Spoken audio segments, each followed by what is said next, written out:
Bazı isimler vardır ki, takımlarının amblemine dönüşürler. Metin Oktay sadece bir golcü değildi. O, Galatasaray'ın asaletini temsil ediyordu. 1959'da o meşhur golüyle Fenerbahçe ağlarını yırttığında, aslında rekabetin fiziksel sınırlarını da zorlamıştı.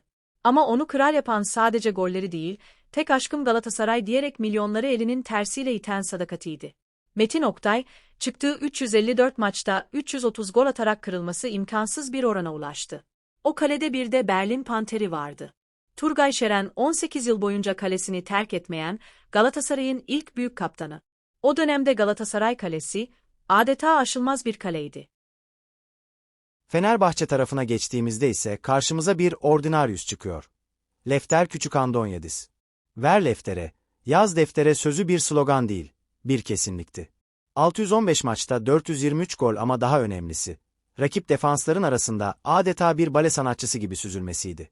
Ve tabii ki Sinyor Can Bartu. Dünyada eşi benzeri az görülür bir hikaye. Aynı gün içerisinde hem milli basketbol maçına çıkıp sayı kralı olmak, hem de futbol maçına çıkıp gol atmak.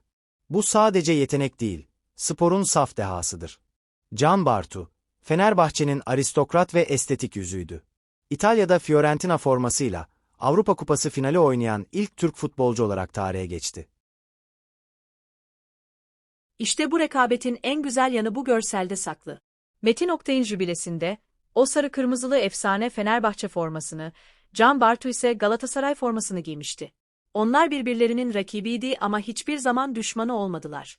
O dönemde taraftarlar tribünlerde karışık oturur, maç bittiğinde iki takımın efsaneleri kollarında birleşirdi. Rekabet, sahada biten ve dışarıda dostluğa dönüşen bir centilmenlik sınavıydı. Bu isimler, bugünkü taraftarlık kültürünün de temelini attılar. Bu bölümde puan kırmak imkansız. Metin Oktay'ın bıraktığı o kupa kazanma kültürü ve gol makinesi kimliği Galatasaray'a tam not verdiriyor ve puanım 10. Ben de aynı fikirdeyim.